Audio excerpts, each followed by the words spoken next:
नमस्कार, मेरा नाम है सागर और आप देख रहे हैं न्यूज इंडिया एक्सप्रेस। आज हमारे साथ मौजूद है कांग्रेस के पूर्व विधायक श्री प्रमोद यादव जी। तो आइए आज उनसे कुछ बात करते हैं कि इस क्षेत्र में कितना विकास हुआ है और उनके हिसाब से क्या क्या रणनीतियों से इस क्षेत्र का विकास हो सकता है। तो सबसे पहले सर, आपका बहुत बहुत स्वागत है हमारे साथ जुड़ने के लिए। धन्यवाद सागर जी। सबसे पहले तो आज बसंत पंचमी का दिन है, सरस्वती माता का पूजा है। बड़े धूमधाम से पूरे बदरपुर विधानसभा में हमारे सारे कार्यकर्ता मना रहे हैं। सभी को मैं हार्दिक शुभकामनाएं देना चाहता हूं सरस्वती पूजा की। धन्यवाद सर। सर, मेरा सबसे पहला सवाल आपसे यही है कि आपके हिसाब से आपको क्या लगता है कि इस क्षेत्र में मौजूदा पार्षद के हिसाब से कुछ विकास हुआ है? देखिए, आज की डेट में बदरपुर विधानसभा में 4 बीजेपी के पार्षद हैं और 1 आम आदमी पार्टी का पार्षद है। पांचों पार्षद प्लस उनके ऊपर जो विधायक है बीजेपी का, प्लस उसके ऊपर बीजेपी का सांसद है। इन तीनों चेन जो है, पार्षद, विधायक, एमपी, किसी ने कोई काम नहीं किया है बदरपुर विधानसभा में। बदरपुर विधानसभा का बेड़ा गर्क करते हुए जा रहे हैं। तो दिन प्रतिदिन यहाँ के लोगों का जीना दुश्वार हो रहा है। न कोई नाली सफाई हो रही है, न कोई सड़क बन रही है, न कूड़ा उठा रहा है। इतने बदबू फैलते हैं सड़कों पे, गलियों में, जिसका कोई हिसाब नहीं है। लोगों का जीना दुश्वार हो रहा है हमारे क्षेत्र में। पर सर, यहाँ के पार्षदों का तो कहना है कि उन्होंने यहाँ पे मतलब लोगों को सारी सुविधाएं मुहैया कराई है, टाइम टू टाइम नाली साफ कराई है, बिजली की लाइट्स लगाई है स्ट्रीट्स पर।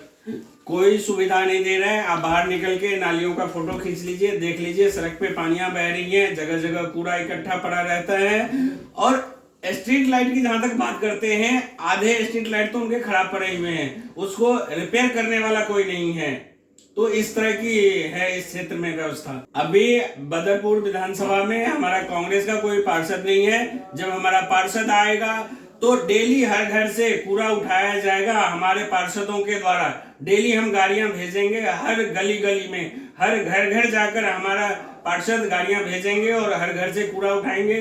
डेली नालियों की सफाई होगी और पूरी व्यवस्था प्रॉपर होगा, टाइम से होगा। कभी भी किसी का कोई कंप्लेंट होगा, उस पर इमीडिएट एक्शन होगा। इमीडिएट हमारे लोग काम करेंगे। अगर नहीं कोई करता है तो मैं जनता से दरख्वास्त करता हूँ, रिक्वेस्ट करता हूँ, आप वो हमें कंप्लेंट भेजे, हम इमीडिएट उस पर एक्शन लेंगे और काम करवा के देंगे जनता का। तो सर, जैसा कि आपको पता होगा कि कल स्मृति ईरानी जी की वर्चुअल रैली थी जो कि ठेके और शराब के ऊपर थी, उसके बारे में आप कुछ कहना चाहेंगे? देखिए, स्मृति ईरानी पहले वो नाटक में, सीरियल में काम करते थे। आप दुनिया सब लोग जानते हो, उनका काम है ड्रामा करना, नाटक करना, न कि धरातल पे काम करना। इससे पहले आपने देखा होगा जब कांग्रेस के राज में 350 रुपए का सिलेंडर था तो डेली सिलेंडर लेके, गैस सिलेंडर लेके सड़क पे बैठी रहती थी। अब कहाँ चली गई? अब सरकार में बैठे हैं तो 1000 रुपए कैसे कर दिया? क्यों नहीं उसको कम करा रहे हैं? अपने गिरेबान झांके कोई नहीं देखता है। आज की डेट में जहां जहां उसकी सरकार है, वहां वहां पे तो दिल्ली से भी ज्यादा शराब की नीति खराब है और माफिया बैठे हुए हैं, शराब लेके बैठे हैं और लोग आए दिन शराब से मरते हैं पी के। अभी आप कुछ दिन पहले सुना होगा बिहार में क्या हुआ था, कितने लोग जहरीली शराब से मरे थे।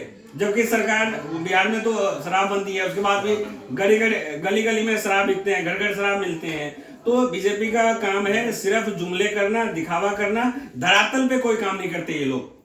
तो बीजेपी ने क्या लोगों को, जब बीजेपी जब पावर में आई थी तो उन्होंने बोला था कि हम लोगों को एम्प्लॉयमेंट देंगे, काम देंगे। तो आपके हिसाब से क्या उन्होंने एम्प्लॉयमेंट डाटा बढ़ाया है? वैसे वो सिर्फ जुमला करते हैं। आप जानते हैं कि मोदी साहब ने ऐलान किया था कि मैं हर साल 2 करोड़ नौजवानों को नौकरी दूंगा। 2 करोड़ तो छोड़ो, 2 लाख भी नहीं दिया। और गरीबी बढ़ती गई है। आज की डेट में जब कांग्रेस राज थे तो 2700 करोड़ लोगों को गरीबी रेखा से ऊपर लाया। इन्होंने क्या किया? 7 साल में 2300 करोड़ लोगों को गरीबी रेखा के और नीचे डाल दिया। अमीर लोगों को और अमीर बनाते जा रहे हैं, गरीब लोगों को गरीब और बनाते जा रहे हैं, खाई बना रहे हैं आपस में।